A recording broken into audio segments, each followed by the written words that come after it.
ברשות בעל הבית, ברשות הרב, קהל קדוש.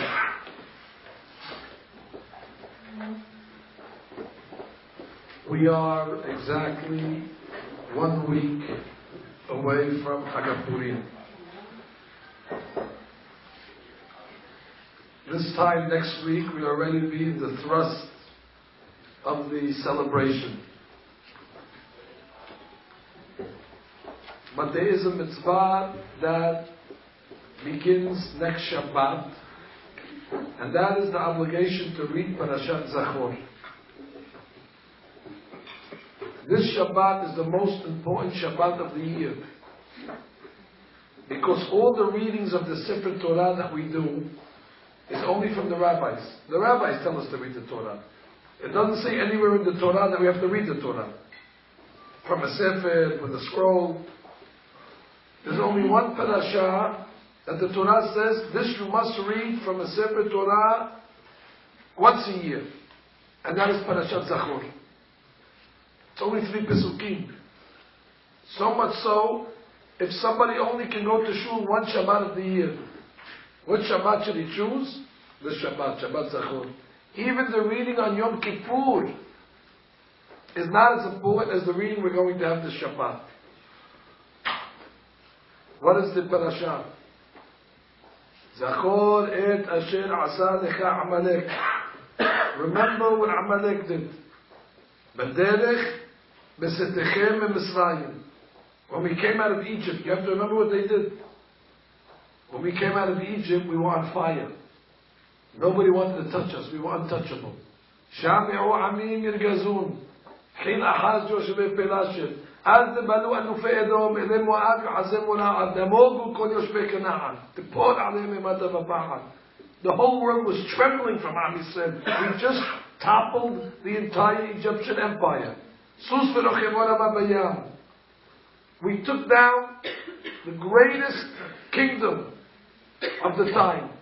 Who's going to start with Am Yisrael? Who's going to dare attack? But the Torah says, Neshit goyim Amalek.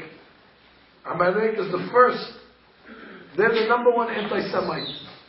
They had no fear. Vayavo Amalek. Vayilachem B'Yisrael im Yisrael b'Refidim. They came to a place called Refidim, and they fought. And they attacked us.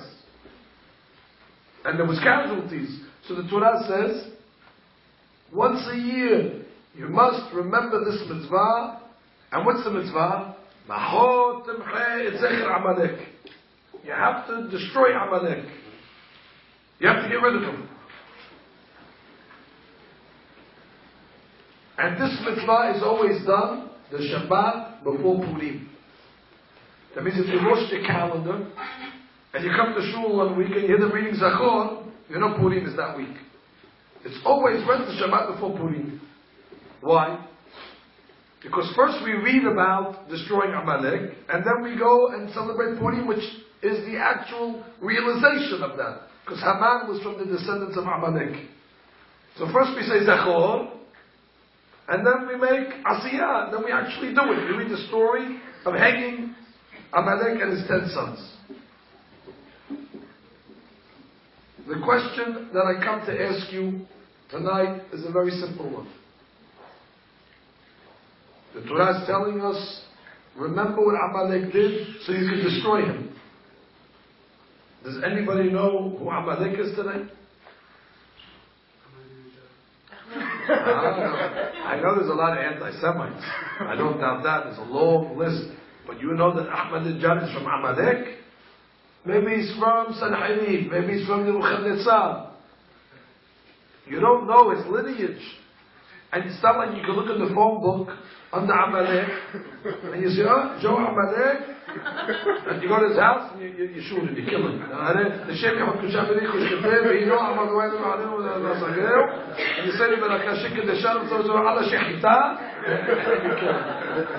not like you know who Amalek is. As a matter of fact, the Gemara says, Sanhedrin came, the king Sanhedrin, and he was Mepatbel the whole world.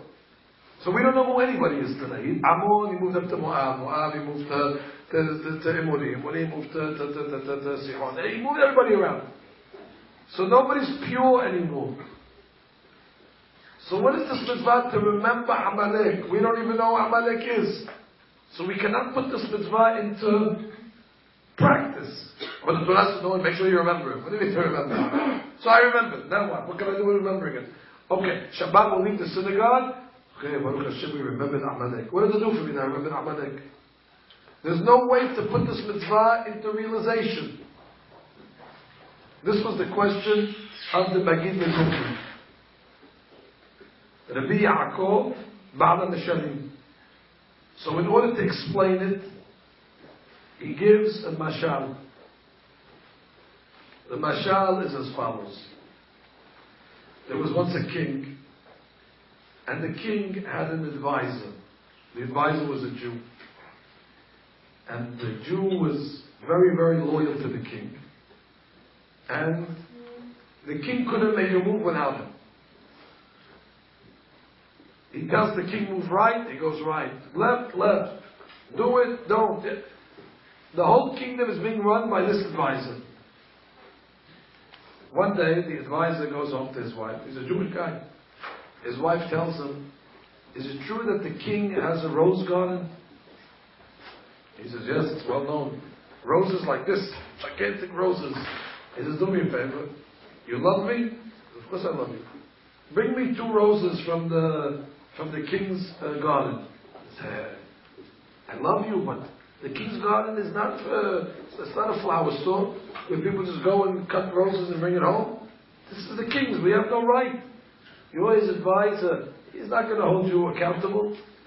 He said, listen, I cannot do such a thing. I'm not risking my life for 2 roses. Here's $15. Go to the store, buy 10 dozen roses. What are you putting me in this position for? No, I want the royal ones. Okay, he ignores her. But as you know, if a wife wants something, she repeats it the next day. Get me the roses. Get me the roses. Get me the roses. Finally the guy says, you know something? I have no choice over here. She's not letting up. So he went to the palace. He took his scissors with him. He put it in his pocket. The royal garden is protected by a wall. He gives the king advice. He tells the king, okay, I'm going home now. He doesn't tell the king he's going to go into the garden. I'm going to go home, thank you very much. The king says, okay, good luck. Nobody's looking. He jumps over the garden, over the wall. He takes his scissors, cuts 2 of the roses. As he's cutting the roses, all of a sudden he hears dogs. Wild pit bulls, Rottweilers. They start chasing him. They're chasing him. The guy Shemaisa. Now the king is in his bedroom. He hears the dogs. He looks out the window. He sees the dogs coming to attack. He's looking. He puts his binoculars.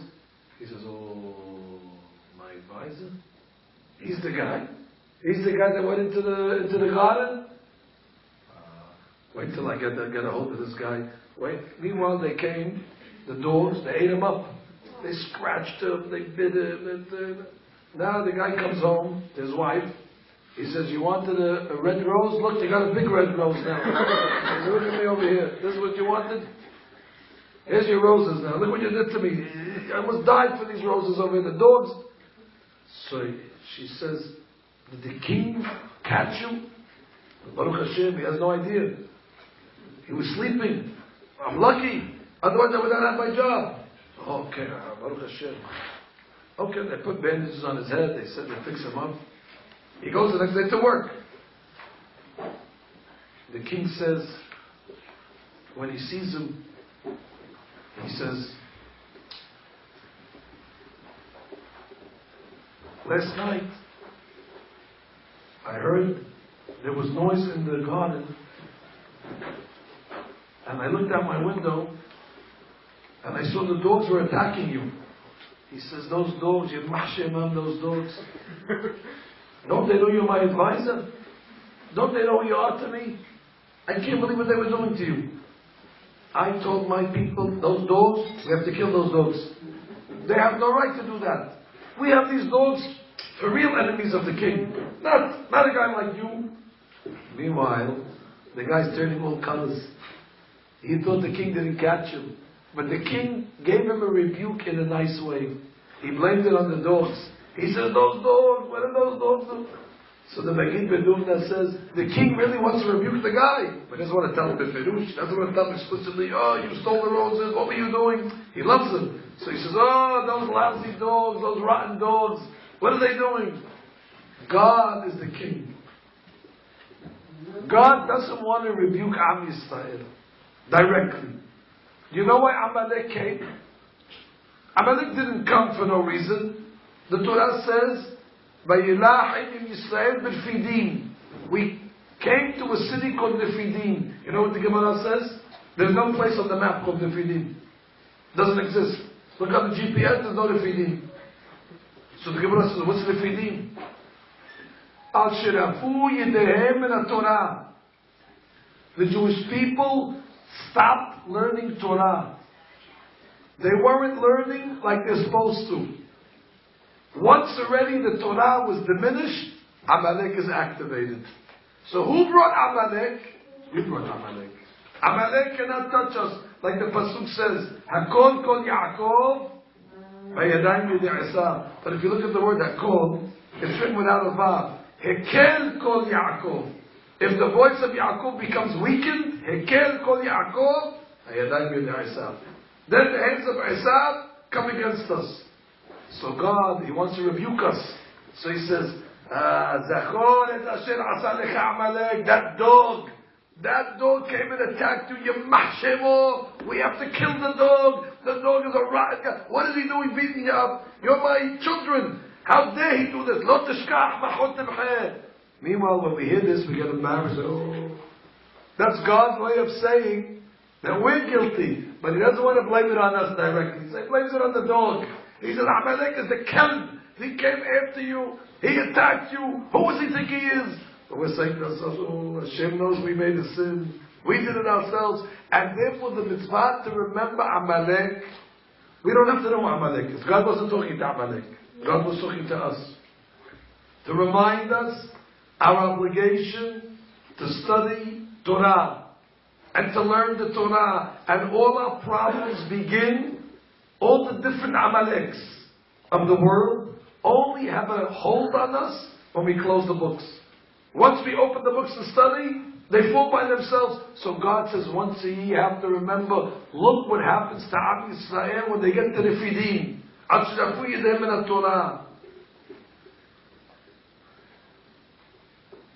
That's why we always read Zachor before Purim. Why? You remember when God came to bring the Torah to Am Yisrael? God came to the Jewish people and He said to them, listen, if you accept the Torah, fine. If not, He lifted up Har Sinai, He put it over their heads. He said, if you don't accept the Torah, Sham be'ekimulatchem, I'm going to bury you under the mountain. So the people said, okay, if you put it that way, we accept. We accepted it against our will. Everybody thinks, oh, we accepted. Before we accepted, what was the ultimatum? Everybody turned to each other. What do you think we should do? What do you think we should do? Yeah, they have no choice. We better accept it. Borei is going to drop this mountain on us. So they said, but it was done under duress. When did we re-accept the Torah willingly? On Purim. We say at the end of the Megillat Esther, Ki yemu v'kibbelu Yehudim. The Jewish people re-accepted the Torah when they saw what kind of miracles God made for them. When they saw how God destroyed Haman and his 10 sons. Could you just think for a second? Could you imagine you're living, you could imagine more than I, you're living in Paras. You're living in this place, Paras Umadai. There's an anti-Semite called Haman. Just picture it for a second. And Haman has the king's ring, and he makes a decree that in one day, all the Goyim in all the 127 provinces have a royal edict to go and kill every single Jew. How did they kill in the olden days? They didn't have guns. They didn't have machetes. They go to and kill in army style. They have machetes. Every goy now has a right to take a machete, go into the Jewish house, kill men, women, and children, and take all their money. And there's nobody going to stop them. On the contrary, the police is going to protect the villains. This danger. You have to think for a second what type of danger we were in. And we were scared. And Esther Malka made a 3-day fast. Shtabach Shemo, Mordechai Tzaddik, the miracle. When the people saw how much God loves them, they were this close from being annihilated. They said, that's it. We accept Torah. We accept to learn Torah. We accept it out of love. We're not forced anymore. Now we want to do the Torah willingly. Ki yemu v'kibelu. That's why we always read Parashat Amalek right before Purim. Because we remind ourselves, look what happens to Am Yisrael when there's no Torah, and then we get to Purim when we accepted the Torah upon ourselves. The Hafetz Chaim said, a famous derash, he said, when we come to God, and we pray to God every day to study Torah, we wake up in the morning, the first thing we say is, Birkot Torah. Please God, we want the Torah to be sweet in our mouths. Please make it sweet. We want to enjoy the Torah. Let us go to a shi'ur where we're excited, where it's interesting. Give us a good flavor. Then we finish that. We get to Ahavat Olam, a couple of pages later. We want to understand, we want to know, we want to learn. And then what? Then we get to Amidah. Give us wisdom, Chokhmah, Bina, Da'at. And then what? We finish the Tefillah, Mincha. Again. In Arbit, even worse. We come along and tell Borei Olam, the Torah is so important to us. Ki em hayenu ve'orech yamenu. The Torah is our life. If we don't have Torah, Borei Olam, we don't have oxygen. Ki em hayenu ve'orech yamenu. U'behem tegeyum b'layla. And then again in Arbit we say, Atachonel adam da'at. Says the Hafetz Chaim. He says, you know what this is like? Mashal. A guy goes to a rich man. He says, please, I need a loan for $50,000. I have a very, very big obligation to pay. If I don't pay it, they're going to take away my house. They're going to take away my assets. If I don't get this $50,000, I'm going to be under the ground. The rich man felt bad. He said, the scheme? $50,000? Could you come tomorrow morning to my office? The poor man says, what time? He says, 10 o'clock. 10 a.m., I'll be there. 10 a.m., the rich man's waiting. 10, 10:15, 10:30, 10:45, 11 o'clock. He says, I can't wait around all day long for this guy. He didn't show up. Okay, the day passes. He sees him at night. He says, please, Mr. Richman, I told you already yesterday, I need $50,000. You got to help me. He said, what are you, Shugah? I told you to come to my office today at 10 o'clock. You said you'll be there. Tomorrow morning, 10 o'clock on the dot, I will be there. He said, you know what 10 o'clock is? You understand what that is? I know it is. 10 o'clock, I have to watch. Okay, good. I'll see you tomorrow at 10 o'clock. 10 o'clock next day comes. The guy doesn't show up. 10:15, 10:30, 10:40. He sees him at night. He says, please, Mr. Richman, I can't say it again. You're embarrassing me. If I don't get the $50,000, I'm finished. You're making a prank on me? You said you're coming today 10 o'clock. I keep on saying to come to 10 o'clock, and then you don't show, and then you come the next night and you beg me? So you say, well, this guy's really tipesh. The guy's a crazy guy. We never saw such a crazy guy like this. Hafetz Chaim says, we know this guy. You know what this is? This is us. We come to HaKadosh Baruch Hu in the morning. We want to study Torah. Borei Olam says, okay, come to the Bet Midrash. Then we say, okay, no problem, I'll give it to you. Just open the book and come to the Bet Midrash. Then we come to the Amidah. Hey, you still asking? I told you come to the Midrash. Chachma, Bina, we can get Chachma, Bina. Come to the Midrash. Shari, we don't come. So then we come to Minhal. We say, Borei Olam, please, we're not going to ask anymore. We're embarrassed already. Borei Olam says, okay, no problem. Maybe in the afternoon learn. We don't show up. Then we come in Arabi. We say, Borei Olam, this is so crucial. The Torah is our life. If we don't have Torah, we're going to die. God said, just come to the Beit Midrash. You keep on asking and I'm answering. You just show up. And then and then we go to sleep. And then we do the next day. And Borei keeps on saying, I understand. I'll give you the Torah, but you have to show up to the Beit Midrash. And you're asking. So somebody once heard this Dirash. Said, you know something, Rabbi? It's such a perfect mashal. So I accepted upon myself, I'm not praying anymore. You're right. I pray. But not show up. I won't pray anymore. That's the answer, not praying anymore. That's not the answer. Pray and show up.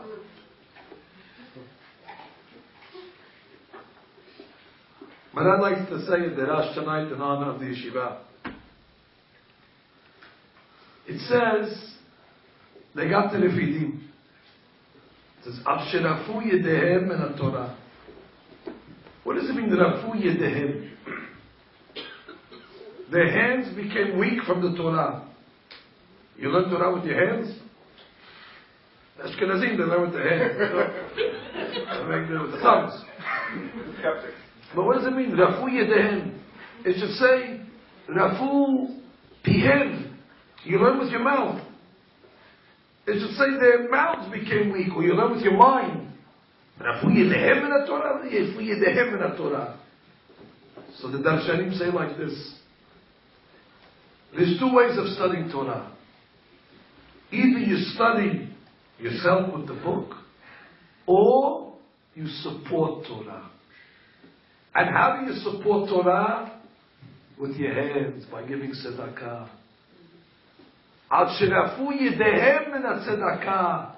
Their hands became weak. Their hands became arthritic. All of a sudden, when it came to writing the check, all of a sudden there's a paralysis. All of a sudden, they couldn't write the check. They couldn't support the Torah. And what happens, God forbid, when the Torah comes to us and says, please support me, and the hand becomes heavy, and all of a sudden, we're not able to make it happen, the next result is Vayavu Amalek. This is the moment we are exactly at tonight. We're not coming to solicit people to come study Torah. Although we should have a separate function where we come and enlist the members to commit to study Torah. Beli Neder will do that at another time. But now we're coming for the Yadayim of Torah. And we could not come at a better parasha that the whole parasha talks about Torah and Tzedakah. The Torah says, V'yikhuni teruma. What's a teruma? Donation. Take a donation. What was the donations they used to give? Zahav, V'chesed, Unchoshet. Some people gave gold. Other people, they can't afford gold, they gave silver. Other people, they gave copper. Says the Baal HaTurim. Zahav, V'chesed, Unchoshet. These are the three types of people that give charity. One, you don't have to ask him. He comes to the organization, he says, please, I want to give tzedakah. They tell him, the Inu Nishmat, no, nobody died. Refuah Shelema, no, everybody's healthy, Baruch Hashem, I want to give it, I don't want to give it. You want a plaque? I don't want a plaque, I want nothing. I'm just giving it because I want to give it. That's Zahav. Zahav Rashet Tevot. Zeh HaNoten Bari. The one that's giving is healthy. He doesn't need a reason to give. Another person, he's healthy, he's what I have to give tzedakah for. I'm healthy. Why should I waste the money in the tzedakah? I don't need it. All of a sudden, he goes to the doctor. Doctor tells him, listen, we don't like what we're seeing over here. You have to go for tests. Oh, now he's in sakana. How's sakana? He runs to the rabbi. Rabbi, please, this is the money for the yeshiva. On the bottom of the check, he puts it for Asher Emma, Abraham ben Sarah, please make a special tefillah. He's okay, he gives. That's kesef. Kesef Rashi Tevot. Kishiro'eh sakana potayach. When he sees sakana, and then he opens his hand. Then there's a third guy. The third guy is nehoshet. When he's healthy, yeah, for sure he doesn't give. People start getting sick, he's just kapara. What do I have to give for? They're not doctors, what else to give to the yeshiva for? What are they going to do for them? When does he give? When he's on his deathbed. When he's on his deathbed and he sees that he cannot take his money with him, so he tells his Rabbi, do me a favor, give this money to so-and-so and give this money. He doesn't even have the zechut to give it himself, but at least at the last moment he's able to tell somebody else to give. Nehoshet, Rashi Tevot, Netinat Honer Sheomer Tenu. The giving of a sick man that says, give. Both, or all three, are legitimate. Because at the end of the day, they're all giving.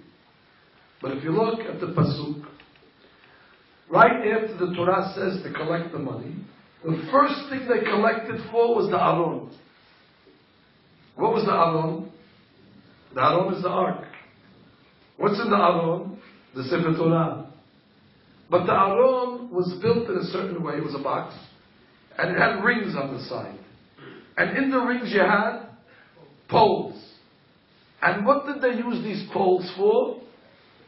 In order to carry the Aron. And the Torah says you're never able to take the poles out. Lo yasuru memena. Even after you take the Aron, you put it in the Holy of Holies, now you landed. You should be able to take the poles out, put the poles in storage, and then when you're ready to move again, you stick the poles in again, you carry it. No, the poles have to stay. Even though it's uncomfortable, if the poles are there, the Kohen walks into the Kodesh Kodashim on Kippur 4 times. He has to walk in around the poles, it's a little one. The Kodesh Kodashim is not so big. It would be much easier to get rid of the poles to make the Kodesh Kodashim more spacious. Torah says no. Leave the poles in there. The Mefarshim ask, what's the significance? The Aron represents the yeshiva. You know what the poles represent? The supporters of the yeshiva. The supporters are the ones that lift the yeshiva. They're the supporters. They're the ones that give the financial aid so the yeshiva can exist. So the Torah says, do not separate the poles from the Aron. Because just as important is the children and the people that are studying Torah, the supporters are part and parcel. They do not leave. They remain fixated with the Aron Kodesh itself. Lo yasuru. You shouldn't think, oh, those that are learning, they get more zechut. No. The one that enables those that study, Hashem says, you, so we're not putting you in a storage, we're not going to put you in the janitor's closet. You stay in the Kodesh Kodashim with the Aron. But I have a question. Ladies and gentlemen, did the poles carry the Aron actually? The Gemara says no.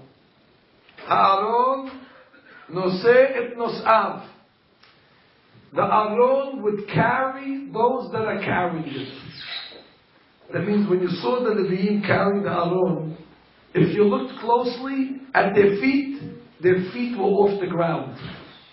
The Aron was like a helicopter. They held on to the Aron, all of a sudden, they were elevated, and they were floating. So if you look from far, wow, these Leviim, like a Baruch, great job, great job. The Aron is carrying those that carry it. And therefore I say to you, Rabotai, everybody feels, I'm supporting the yeshiva. You're supporting the yeshiva. It looks like you're supporting the yeshiva, but the yeshiva is supporting you. Once you give your financial support to the yeshiva, you're putting the poles in the Aron. It looks like your money is helping the yeshiva, but in truth, the yeshiva is lifting all of its supporters. There's no greater beracha. There's no greater beracha in this world or in the next than to connect yourself to the poles of the yeshiva. How do I know? Moshe Rabbeinu, whose your site is Zayin Adam. We must say something for Moshe. Moshe Rabbeinu, before he passed away, he said the following: Semach Zevulun besetecha, v'yisachar be'ohalecha. What does it mean? Zevulun, Semach Zevulun, you should be happy, Zevulun besetecha. V'yisachar, you should be happy, be'ohalecha, in the tent. Everybody knows the relationship between Yisachar and Zevulun. Yisachar used to study Torah, and Zevulun was his rich brother that used to support him. The pasuk is saying, Semach Zevulun besetecha. Zevulun, you will be happy when you leave this world. When you go to Olam Haba, Zevulun, you're going to be very happy. You know why? V'yisachar be'ohalecha. Because you supported Yisachar in the tents of Torah. Even though Zevulun wasn't able to learn as much as he can, but because he supported Yisachar, when they get up to Shamayim, Yisachar's like the Aron. They bring Zevulun and they connect him to the Aron. They say, "What are you doing? Why didn't you study Torah?" What do you mean? You're the poles. The poles are connected to the Aron. You don't leave it. The Aron protects you, and therefore Semach Zevulun. Why Yisachar be'ohalecha? And this is what we're coming here to do tonight. This is not only to support Yeshiva Ketana. Although it's worthy just to come to support Yeshiva Ketana, it's worthy. You're coming to support yourselves. You're coming to hold on to the helicopter so the Yeshiva is able to lift you up. Lift you up from what? From the sekanot, from the dangers. Harab Ben Ish Chai writes on this week's parasha, V'yikholi teruma. He asks a simple question. Teruma is not the right word. It should say V'yikholi nedava. The dava is a donation. Why is it called a donation teruma? So he says, because when you give tzedakah, even if something is bad in your life, God will make not the bad turn good. The bad itself will become a blessing in the zechut of the tzedakah. And he gives a true story that happened. He said there was a fellow in the old country that had 100 barrels of wine. He was the winemaker of the town. He had 100 barrels of wine in his basement. Came the competition in, and they brought 100 barrels into the city. But they said, before we sell our 100 barrels, we have to put this other guy out of business first. So what did they do? That idea. For 1 week, they went first to the cafes. And in the cafes, they're talking out loud. Did you hear Mr. So-and-so, the Uven, the winemaker? 30% of his barrels turned into vinegar. And they're talking. And you all the people, you heard, vinegar turned to vinegar. They're making it, not true. Then they go to the market. They said, you heard? Poor guy, Uven. The next 30% turned into vinegar also. Everybody said, wow, they're panicking. We need wine. There's only 30% left. They go to the other place where the business people are. They start rumorizing. Yeah, 30%, there's nothing left. Now they said, perfect. The whole city is talking about how the Oven's wine cellar turned into vinegar. Now, the next day they're ready to produce the 100 barrels of wine. They're going to sell it to the town. It worked like a charm. Now the rabbis say, the talk is so strong that sometimes when people talk so much, it happens. From the fact that everybody kept on saying, wow, they turned into vinegar, turned into vinegar, turned into vinegar. Guess what happened to his wine? It turned into vinegar. It happened. All of a sudden, that week, a disease came into the city. And the doctor said, the only way to get rid of the skin rash is you need vinegar. They said, where are we going to get vinegar? They said, wait, this guy, it turned into vinegar. Reuven sold 100 barrels of vinegar in less than a week, more than he ever sold his wine.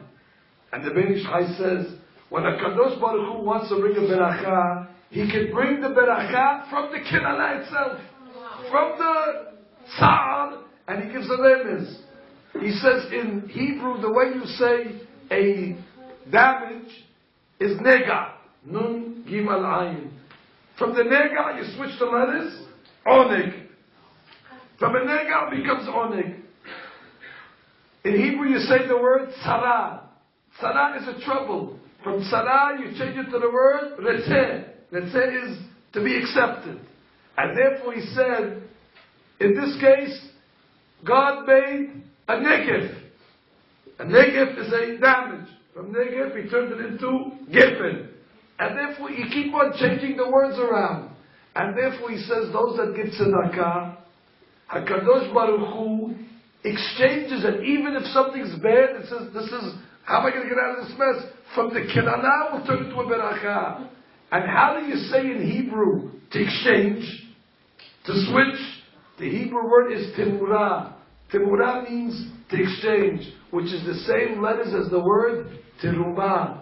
And therefore he says, Vezot tirumah. Tirumah actually is timurah. You're able to reverse the mazal. Prince says, oh, what a bad investment this is. How am I going to get rid of this investment? You give tzedakah, all of a sudden, there's a market for this bad item you have over here. All of a sudden, everybody's interested in this thing. From where? From the tzedakah. Ladies and gentlemen,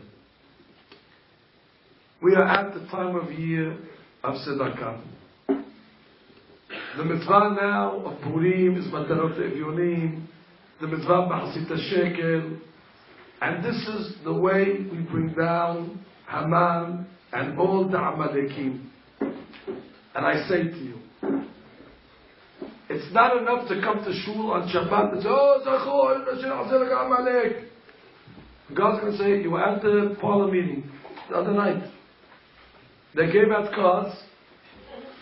The rabbi spoke about Amalek.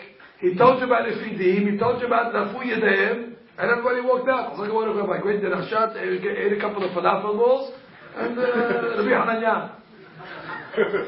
And then Shabbat, oh, Amalek, what Amalek, what Amalek? What are you talking about Amalek? Now you have to put your money where your mouth is. And in all due respect, you're helping the yeshiva, but the yeshiva is helping you. The yeshiva is allowing you to connect to it in order so you can float. And then once you give the tzedakot, then the terumah, v'yahafoch Hashem lecha et ha'kelana levracha. The kelana turns into a beracha. The terumah turns into temurah. Those that are healthy, give the tzedakot. But now those that have troubles, kesef, give the tzedakot. But don't wait. Don't wait to be nechoshet. Don't wait to be that guy in his deathbed. And I will conclude. There was a guy on his deathbed, came to the rabbi. He was a kamsan. Kamsan bar kamsan. He never gave any tzedakah. He's a type 1. He doesn't give any money. He calls the rabbi at his deathbed. He said, you know, Rabbi, I want to write a check out for $100,000. Baruch Hashem, Rabbi says, okay, at least at the end of his life, he's going to give it tzedakah. He writes the check, he gives it to the rabbi. He says, Rabbi, I want you to invest it. You can invest it. I'm going to give it to the yeshiva. Invest it in the stock market. My calculations say in 3 years you'll make 20%. What do you mean 3 years? I need the money now. 3 years. Listen, he says, I don't play the stock market. Don't worry, I have a stockbroker. He says, number, you call him up. Says, okay. And then what? Well, 3 years I'm anticipating. The guy's on his deathbed. In 3 years I'm anticipating that the market's going to go bad. We got to go into real estate. Real estate. I'm not a real estate. You know, here's the agent. She's expecting your call in 3 years. You take the money out of the market, you put it in real estate. If my calculations are correct, we'll make another 20% on the money. He says, I don't need to make 20%, $100,000 more than enough. Especially if I want to make 20 from the market. I'm very happy. This can pay the rabbis, it can pay the teachers. It's more than enough. After 3 years of real estate, there's going to be a bubble. They got to go into commodities. You have to buy gold, silver, the precious metals. It keeps on, then what's after that? Then you do this, and then you do this. It keeps on giving him instructions. He said, what's the end game? He said, well, Rabbi, I came to your class many times, and you always talk about the Hayat HaMetim, the resurrection. Be'ezrat Hashem, when I come back and be resurrected, they'll give me back my money. The guy's a kamsan. The guy, even when he's giving the rabbi the money, he's making money in the grave, in the tirbeh. He's thinking around the way how to make money. And therefore, better to laugh on that guy than to laugh at ourselves. And therefore I say to Botai, we all know why we came here tonight. I accept to be a gimmick.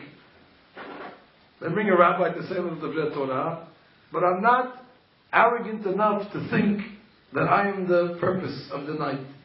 I'm just the motivator to get you to give the tzedakot. I told you once there was a great rabbi called Rabbi Shapiro. He's the founder of the Daf Yomi. He once came and gave a derash in front of people like this. What a derash he gave. This way and that way and this way. He went around the world and back. After he finished the derash, he said, did anybody understood what I said? There was a 7-year-old boy. He said, Rabbi, I understood what you said. He said, what did I say? He says, basically you said the yeshiva needs money. Rabbi Meir Shapiro said, Rabotai, I'm sorry to say, he's the only one that understood me. And therefore I say tonight as well, the yeshiva needs money. And Be'ezrat Hashem, there's no greater protection we can do for Am Yisrael. There's no greater protection we can do for ourselves. And there's no better way to go into Parashat Zachor by actually doing the reverse of Refidim. Then you actually are destroying Amalek, even though you don't know who he is.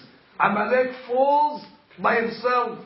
You fulfill Akol Kol Yaakov by dollars, and then by Yadayim, Ela Yadayim Yedei Esav.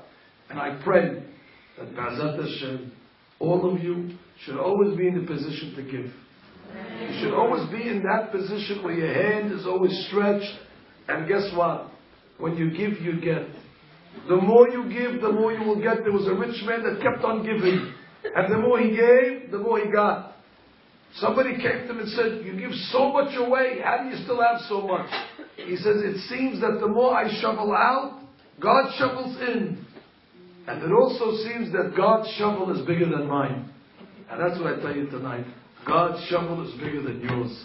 And therefore, no matter how much you shovel out, there's always a return. And God always gives back greater dividends. Yiratzon, that the Kahal should be zocher to the berachot of the Megillah, the Yehudim, hayta orah v'simcha v'sason v'ikar. Amen ve'amen.